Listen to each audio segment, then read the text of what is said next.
Good morning, students. Welcome to your English language class. Today, we are going to revise chapter Strong and Weak Verbs. After watching this video, you will be able to distinguish between strong and weak verbs, conjugate the verbs, and will be able to learn correct use of some verbs. Now, children, open your English grammar book at page number 121, chapter number 27, Strong and Weak Verbs. Now students, to understand this topic, let us have an example. The sun rises in the east. Now students, here, the sun is a name of a heavenly body. It is a naming word, so noun. Similarly, the east is a name of a direction. It is a naming word, so noun. Here, rises is an action word, so verb. There are three forms of verbs. Present form of verb, which is also known as first form of verb. Past form of verb, which is also known as second form of verb. And past participle form of verb, which is also known as third form of verb. Now children, what is conjugation? When we write three forms of verb, we conjugate the verbs. So, what is conjugation of word arise? It is arise, arose, arisen. In the same way, become, became, become, eat, ate, eaten, fight, fought, fought, hate, hated, hated, see, saw, seen. I hope you have understood what is conjugation of verb. Now students, verbs are further divided into strong verbs and weak verbs. Weak verbs are the verbs which form their past form and past participle form by adding d, t, ed to the present form with or without vowel change in the body of the word. For example, love, loved, loved, hear, heard, heard, keep, kept, kept. In order to change love into its past and past participle form of verb, we have added d with its present form of verb. So its conjugation is love, loved, loved. In the same way, to change here into its past and past participle form of verb, we have added d with present form of verb. So its conjugation is hear, heard, heard.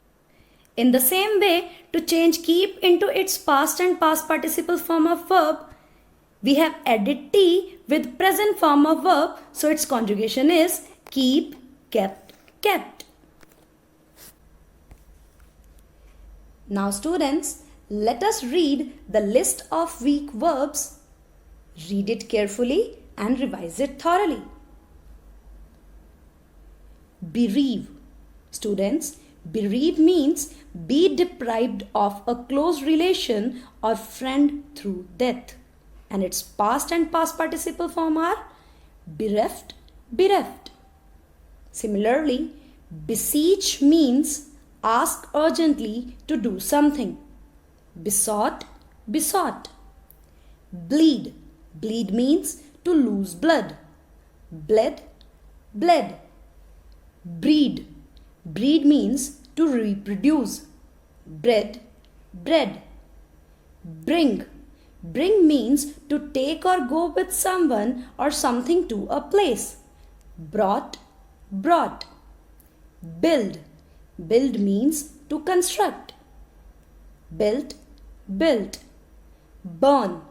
Cause to be destroyed by fire. Burnt, burnt. Buy. Obtain in exchange for payment. Bought, bought. Catch. Grab something or someone. Caught, caught. Creep means crawl. Crept, crept. Dare means be brave enough. Dared, dared. Deal, do business in. Dealt, dealt. Dream, fantasy. dreamt, dreamt. Now, dwell. Dwell means live in. Dwelt, dwelt. Feed, give food to. Fed, fed. Feel, sense. Felt, felt. Flee, run away. Fled, fled. Gild, cover with gold. Now students, gild can change into its past and past participle form in two ways. For example, gild, gilded, gilded, gild, gilt, gilt. In the same way, gird. Gird means secure on a body with belt. It can also be changed into its past and past participle form in two ways. Gird, girded, girded, gird, girt, girt. Have means possess. Had, had. Hear means to be told or informed of. Heard, heard. Keep, possession of. Kept, kept. Kneel means fall to one's knees. Knelt, knelt. Now students, let us move towards strong verbs. Strong verbs are those which form their past form and past participle form by vowel change in the body of the word without adding any suffix. For example, dig, dug, dug, blow, blew, blown, give, gave, given. Now students, we have changed the vowels, but there is no addition of any suffix like t, d or ed at the last. Now students, let us read the table of strong verbs. Children, read it carefully and revise it thoroughly so that you are able to use right form of verbs according to the tenses. Abide. Abide means obey. Abode, abode. Arise, come to light. Arose, arisen. Bear. Here bear means bring forth. Bore, born. Another meaning of bear is carry. Bore, born. Beat means hit. Beat, beaten. Become. Begin to be. Became, become. Beget. Beget means give rise to. Begot, begotten. Begin. Begin means to start. Begin, begun. Behold, look at. Beheld, behold, beholden. Now students, here beholden is an archaic word which is no longer in use. These kind of words were used in ancient time, but now they are no longer in use in English. Bid has two past and past participle form of verbs. First is bid, bade, bidden. It is used when we wish someone goodbye. And the second one, bid, bid, bid. It is used when we offer a certain price as at an auction. Bind. Bind means to tie tightly. Bound, bound. Here bounden is a verbal adjective. Children, we will discuss verbal adjectives later on. Bite. Bite means chew or act of biting. Students, here bite has two past participle form of verbs. So, bite, bit, bitten, bite, bit, bit. Blow. Move creating an air current. Blow, blown. Chide. Students, chide means scold. Here also, chide has two past participle form of verb. Chide, chid, chidden, chide, chid, chid. Students, choose. Choose means select or pick. Choose, chose, chosen. Cleave. Cleave means divide or split. Cleave, clove, cloven. Cleave, cleft, cleft. Students, cloven is again a verbal adjective. Cling. Cling means to clutch or to hold on to. Clung, clung. Come, move nearer. Came, come. Dig, plow. Dug, dug. Draw. Draw means pull or drag. Draw, drew, drawn. I hope you have understood the difference between strong and weak verbs. Now, let us move towards our next topic. Verbal adjective. Children, an adjective which is derived from a verb is known as verbal adjective. For example, she has smiling eyes. Children, here eyes is a name of a body part, naming word, so noun. Here, as you all know, smiling is a word derived from word smile with smile plus ing form. Here smiling is derived from verb, but in this sentence, smiling word is describing the noun eyes, so adjective. So in this sentence, smiling is a verbal adjective which is derived from a verb but working as an adjective. Let us have some more examples. You're bound on duty. Bounden word is derived from verb bind and describing noun duty, so verbal adjective. A drunken driver. Drunken word is derived from verb drink and describing noun driver, so verbal adjective. Cloven hoops. Cloven word is derived from verb cleave and describing noun hoops, so verbal adjective. Ill-gotten wealth. Students, first of all, I want to tell you, ill-gotten wealth means wealth or money gained in an illegal or in a corrupted way. So, gotten word is derived from verb get and describing noun wealth, so verbal adjective. Some hidden meaning. Hidden word is derived from verb hide and describing noun meaning, so verbal adjective. A shrunken body. Shrunken word is derived from verb shrink and describing noun body, so verbal adjective. Sunken eyes. Sunken word is derived from verb sink and describing noun eyes, so verbal adjective. A stricken deer. Stricken word is derived from verb strike and describing noun deer, so verbal adjective. Now students, let us move towards our next slide. Students, some verbs have double forms. For example, awake, awoke, awaked, awoken. Here, awake has two past participle forms of verb. Crow, crowed, crew, crowed. Here, crow word has two past forms of verb. Hang, hung, hung.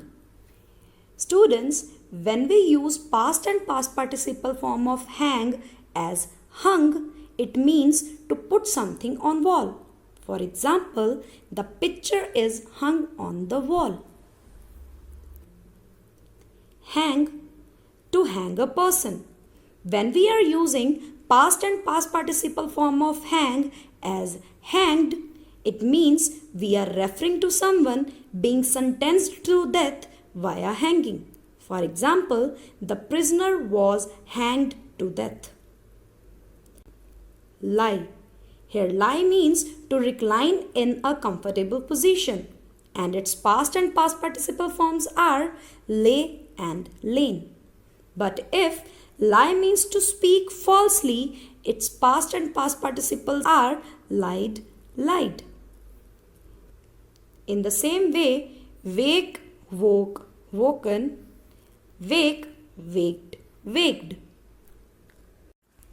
Now children, for better understanding, look at page number 124, point number 273. Let us understand the correct usage of some verbs. Number 1, bore and born. Both bore and born are the past and past participle form of verb bear. Children, when we use three forms of verb bear as bore bore and born born, it means to take birth. For example, he was born to lead a life of splendor and shame. He was born in 1910.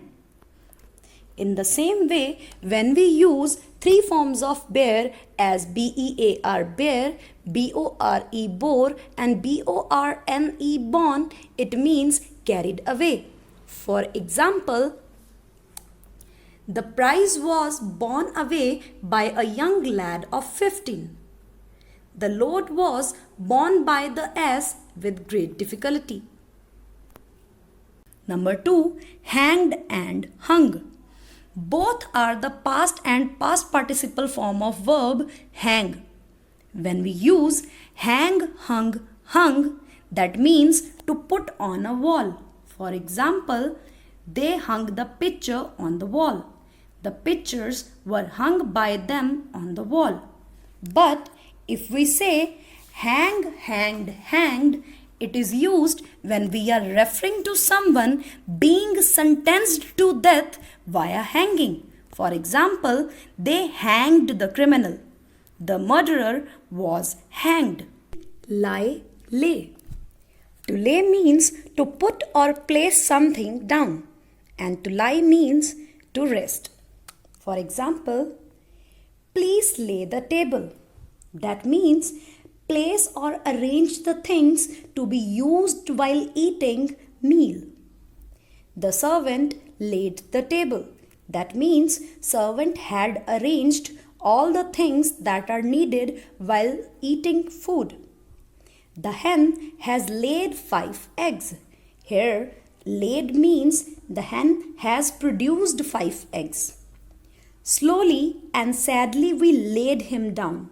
Here it means to ease someone in reclining position. She laid the book on the table. That means she kept the book on the table. He laid me under obligation. That means to put under a promise or a duty. I always lie on my left side.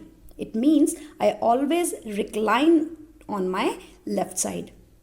Let him lie there. That means let him rest there. He lay there taking his rest. Lay is a second form of lie here. He reclined there taking his rest. He is lying asleep under the tree. That means he is reclining asleep under the tree. He lay awake the whole night. He has lain down to rest. That means he has reclined down to rest. Now students, number 4. Rise and raise. Rise means to get up or to come up. Raise means to set up right, to lift or to rouse. The sun rose in the east. That means the sun came up in the east direction. All rose to receive him. That means all got up to receive him. He has risen from sleep. That means he was sleeping and he has got up from his sleep. The barometer has risen. That means the temperature has increased. The danger raised his spirits. That means the danger has lifted his spirits. He raised his hands in prayer. That means he lifted up his hands in prayers. He raised his country. It means he has roused his country. Has anyone raised an objection? That means, has anyone roused any objection? Now students, I hope you have understood the correct usage of verbs. This brings us to the end of today's session. Now your homework for today is to read and revise conjugation of verbs given at page number 121 till 124. Thank you.